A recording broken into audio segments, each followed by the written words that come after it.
Welcome back, everybody. Welcome back to the Canyon. Welcome back to another.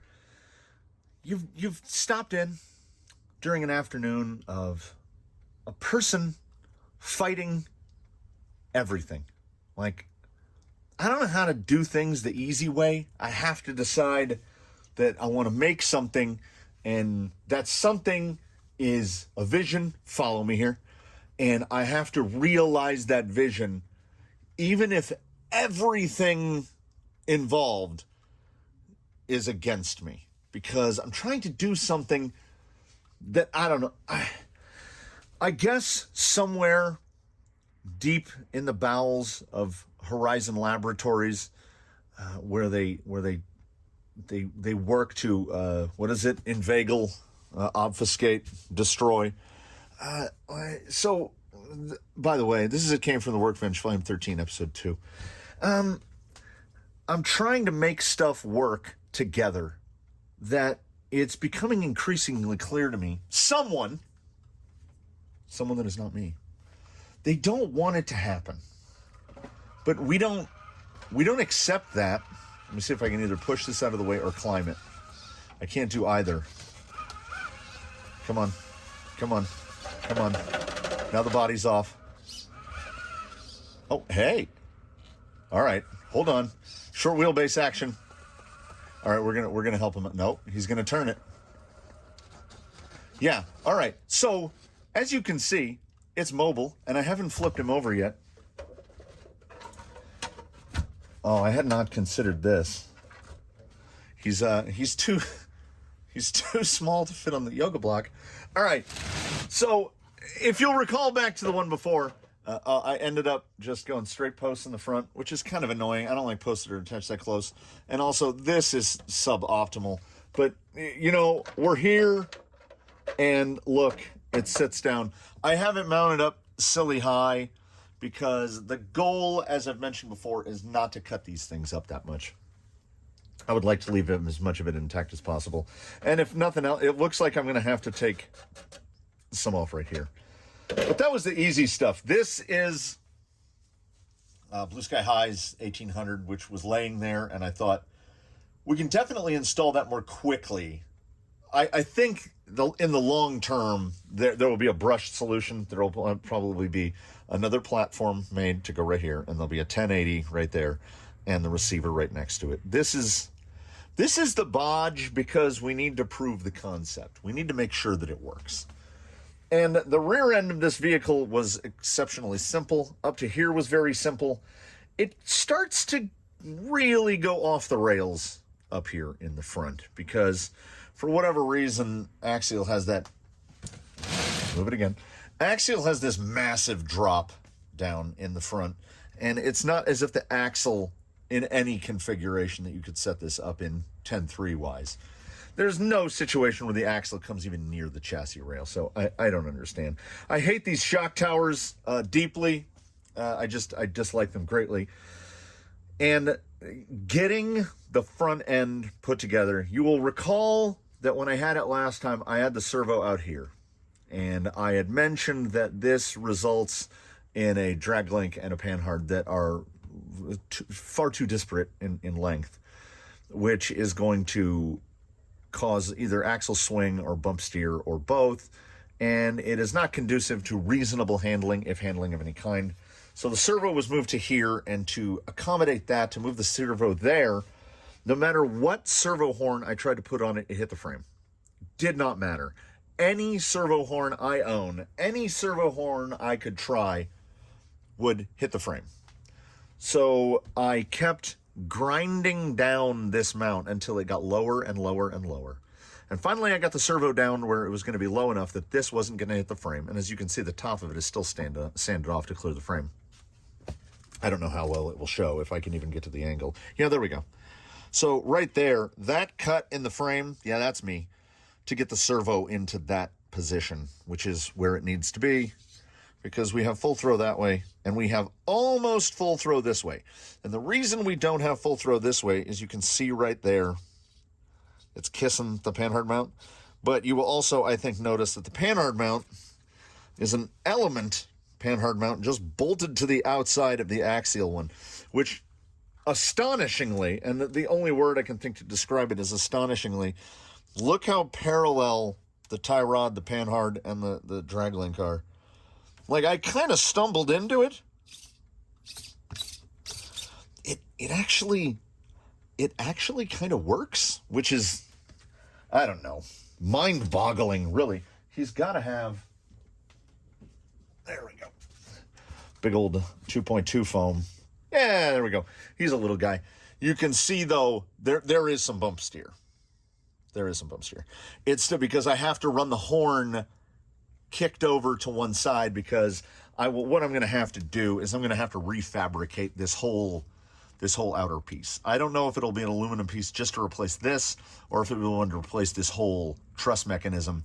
But if I can move, the panhard can afford to come back to go that way about 3 millimeters or so. So if I move it back and use a different mechanism of attachment other than having this plastic piece attached to the inside, we shouldn't have the steering issue. I can straighten out the horn, and then we should be able to remove some of that bump steer, because with the horn straightened out, I'm going to have to lengthen the drag link probably a reasonable amount, 6-7 millimeters. I had the caliper here. I had gotten much closer. Like I said, Axial does not want you putting AR-44s on a 10.3 chassis. We're looking at about 91 millimeters eye to eye on the drag link. Meanwhile, the absurd panhard bar is about 102. So we're at that like 10, 11 millimeters, which is about 10%. And that's genuinely too far. I have lauded Traxxas in the past for getting 3-link geometry correct. Like in general, like on Daphne, for instance, the panhard bar and the drag link are the same link. It's the same piece of link with the same ends. And that's how most of the Vanquishes are as well. Different servos will mess that around a little bit. But then trying to get an AR-44 to work with something that was designed to work with an AR-45, like this is the correct position to mount a panhard mount. That's great. I don't have a problem with that. Because on an AR-45, the panhard link mount is directly in front of the shock. So usually at some point in suspension sweep, the panhard bar will hit the shock. They make it in such a way that this link fits with this mount and fits with this shock. And if you try to change it to anything else, all of a sudden things don't work. The AR-45 straights I run on Rusty, I have to run Desert Lizards because they don't have external springs. And as it travels through the suspension like this, the panhard bar actually scrapes against the front of his shock shaft. It kind of goes in a parabola, so it touches in the middle and then just misses the bottom of the what would be a spring cup on the way down. So, I mean, there's stuff we can accommodate for, and there's stuff that we can't. And when you're building something with at full droop, 9 3/4 inch wheelbase, call it 247, 248 millimeters. And yeah, it looks like it gets a little shorter. It's a very tiny little thing.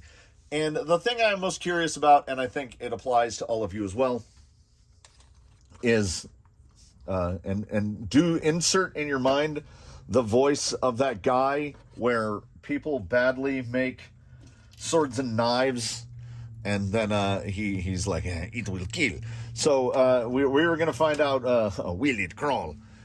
I'm thinking it will, because here's my least favorite part of the build as it sits.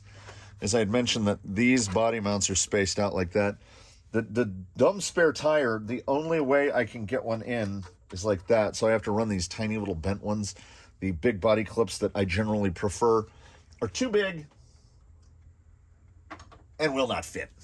So we will get to a solution to that later, but a ghost ride is what is required here. And this all fits. Oh, and let us illuminate.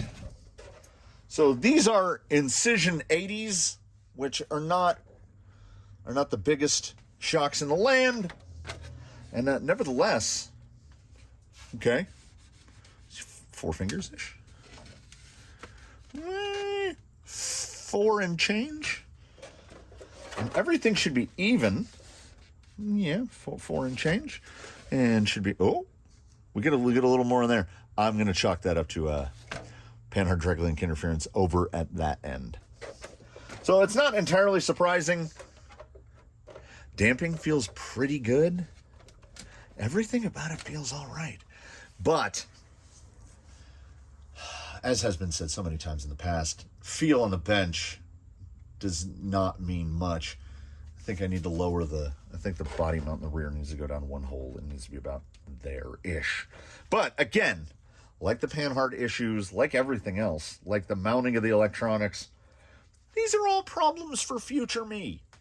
Now me is going to grab, oh, there it goes, is going to grab like 2 other sets of tires, and we're going to take this out there, and we're going to drive it on a rock, and we're going to see if it can do anything. Perfect timing. So, it's a quiet little thing, that being, of course, the factory gears from inside an Enduro SE. So this is a stealth gearbox with no overdrive. So it's a lot of plastic in order to form a 3-gear. And, I mean, it's really quiet. Because 2 of the gears are plastic. 3 of the gears are, there's 5 gears total. If you count pinion, spur, 3 inside, 3 of the 5 gears are plastic. So this thing is very, very quiet. And it actually drives really nice.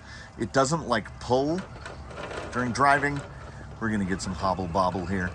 He is cartoonishly wide for how long he is. I have brought the bag out with a couple different sets of tires to try out, just in the event of in case. That is a lot of slide. He's very slidey. I have not weighed him in any of his formats. And also, I would like to say that on these showdowns, which are much wider than any other tire you might think about fitting, the rubbing with the body at this height is minimal. Like if I rounded off the front of that little fender section, yeah, he's working his way into getting named Doodlebug because that's how he exited the workshop. And when he rolls, he just tends to do a straight back roll right back onto his wheels.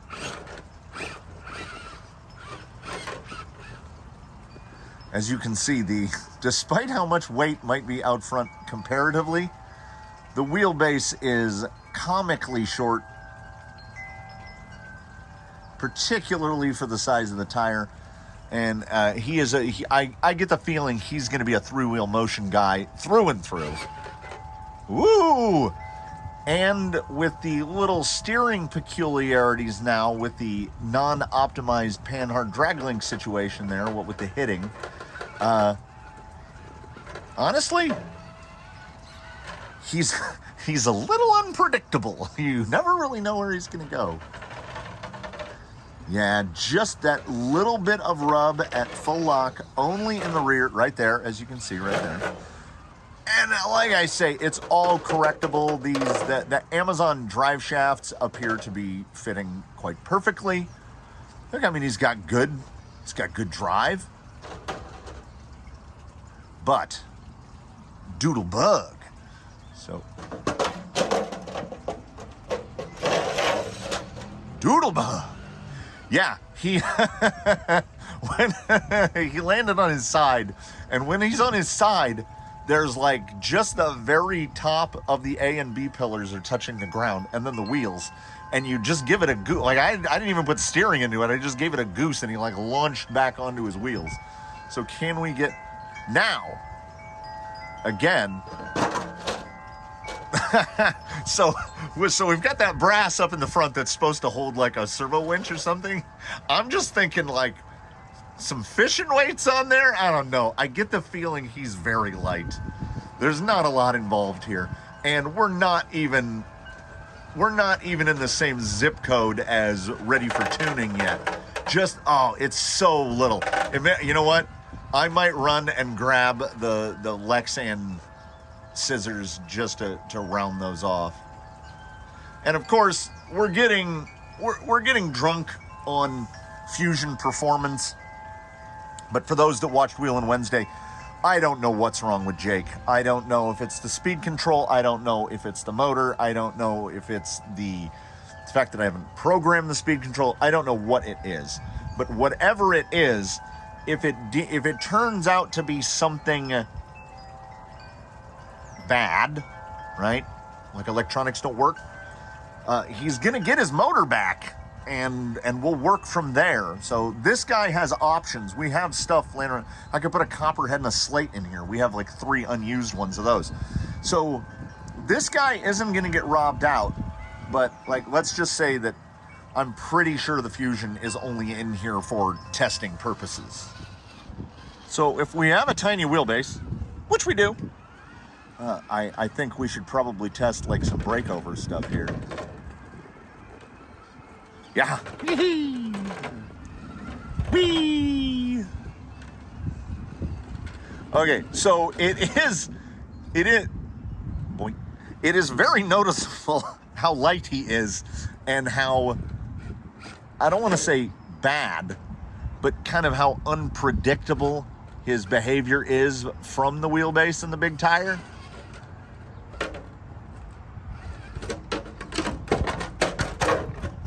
But I mean, it is a doodlebug. Like,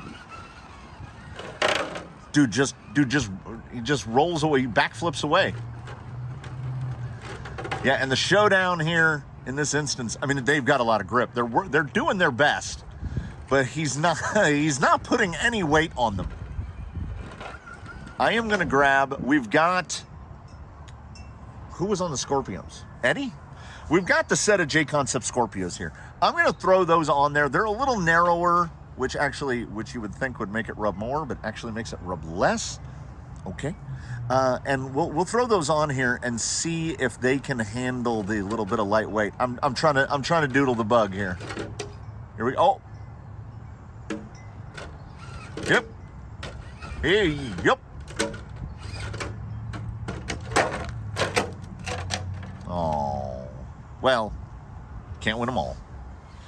So we transition from a big wide single stage hair bun in a Duratrax to a big wide single stage hair bun in a J-Concepts.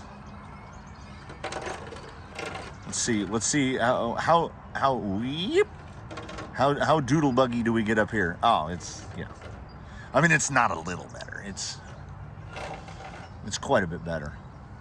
He definitely, I mean, I know he's very Jeepy in his appearance. The body is definitely Jeepy, but with these tires on him, he's got a very Bushido-y feel to me. Got a real samurai feel to him. And he will,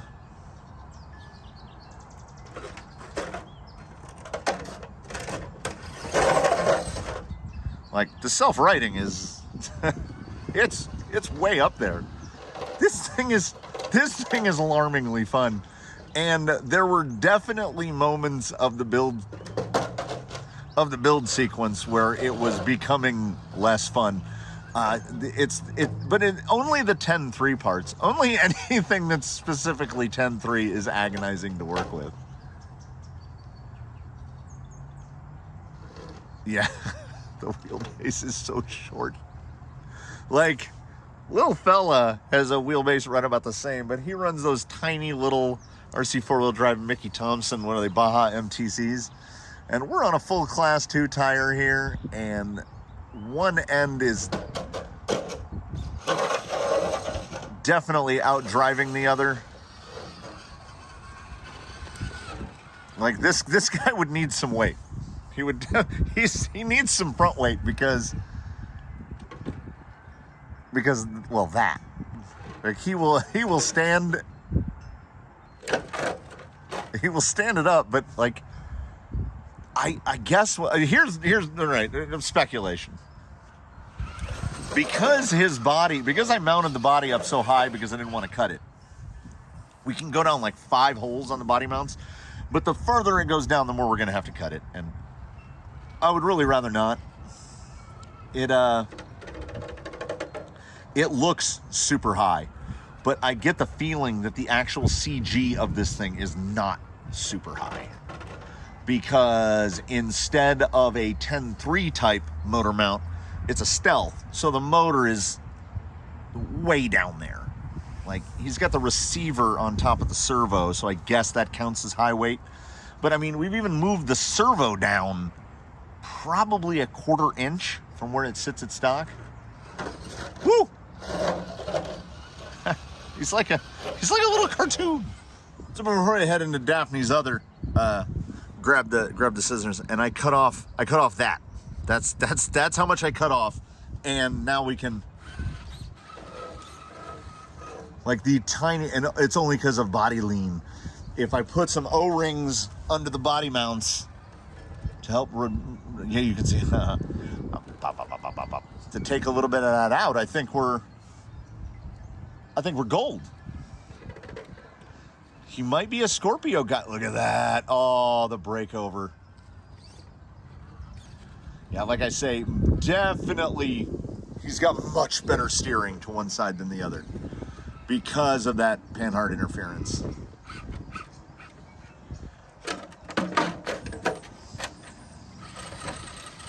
Doodlebug!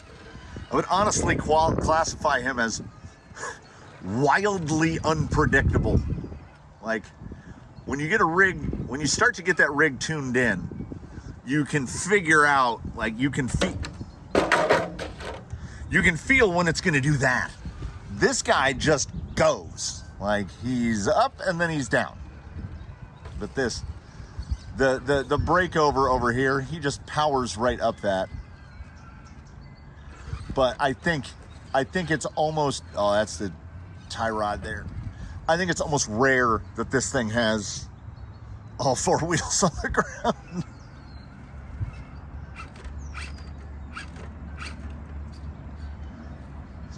He's a little jumpy bug. Oh! But I mean, come on. Yeah, there we go. I mean, right? So what we have for sure is potential. He's a little cartoonish fella, and honestly, I'm happy so far. I like it with the Scorpios a lot more than I like it with the others. I think probably the chrome SSD, like what's on yellow, I think those wheels will be the guys that'll go on here. Another breakover hit here. He says no. But my goodness, does he roll. He, like, this is, I remember way back in the day, Jay Leno had bought a car. Some lunatics, that's just on the rear wheels. Some lunatics had taken a Ford Festiva, if you'll think back into the way olden times, a Ford Festiva, a Ford import of a Korean, of a Kia. And they took a Ford Festiva and they took the engine out of a Taurus SHO, which was like this high performance V6 that they built for the Ford Taurus. And they put the SHO in the back of, so they made a mid-engine Ford Festiva and they called it the Shogun, and it was ridiculous. And I remember someone in the auto industry, it might have been Leno himself, said that the sensation of driving the Shogun was like running as fast as you could down a heavy hill wearing a very heavy backpack. So that's kind of what this is. I say you, and I mean the royal you, meaning me, which is, I can't tell what he's gonna do. He's a wild man. You just get to a spot, and when the front end goes light, there's nothing that tells you that the front end has gotten light, and then you're at the bottom. This guy will take the quick way down, but he's got a lot. The Scorpios are loving this, and because he's so light, you can definitely throw him around. It's gonna bully the cat here a little bit. Oh yeah. So as far as today goes, I don't know what more I have to say or what need be said. Somebody should make an RTR of this. This is, I mean, not using 10-3 parts, obviously. But this thing is stupid. Like, honestly, when they announced the Bushido, I first saw it and I was like, yee! And then when I realized that the wheelbase is a half an inch shorter than something else, I was like, I wanted like a 10-inch wheelbase, 10.5. Because this guy at 9 3/4, I mean, what a little doodle-bugging ball of fun. Though, I will say, here in conclusion, I don't think I've abused a body more in a Ghost Ride episode than this one. It's going to be so fun to get that overspray mask off of there. And I've got a couple bodies to paint. I think I have 3 sitting on the bench right now. I've got I've got Hardline's body. I guess his name is Hardline now. I've got the body of a Doodlebug right here, and I've got Argentum's replacement Phoenix, which I want to patina. So I've got 3 patina shells to do. This guy is. I was gonna make this. I was pretty committed to this guy being blue, but now I don't know. Like, blue is not buggy enough. I kind of want like a. Honestly, I would like a metallic green, right? Like a June bug. So, give me some ideas, commenters, people who watch through till the end. Give me some ideas of. I don't know if I can unname him Doodlebug. Like I say, rigs tend to name themselves organically, and he boy feels like a Doodlebug. So offer me some suggestions in the comments. If you're new to the channel, drop a like. If you're not new to the channel, drop a like. If you're new to the channel, consider subscribing. It doesn't cost anything. This is the kind of thing we do around here, 9 3/4 inch wheelbase. Because when I saw this body on A-Main and I read the reviews and people were like, it's too tiny, it's not usable for anything, I said, challenge accepted. And here we are. Is he fun? Good gravy, he's fun. Though I also kind of want to put the NHX, the V2 of the 550 plus, the big block 540. I want to put that in, and that thing's like metallic blue. So maybe even metallic blue. I don't know. You guys are going to have to help me out in the color. Just like when I asked with Zoidberg all those years back. Years. I had no idea. I was too close. I couldn't think of what to do with it. This guy's a blast. Gonna have to do something about the weight. Let's see if we can. Well, maybe.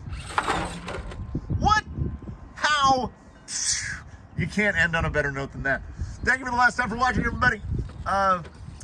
Between now and when we meet again, please do your very best. Have a good one. Tune in for whatever that comes next.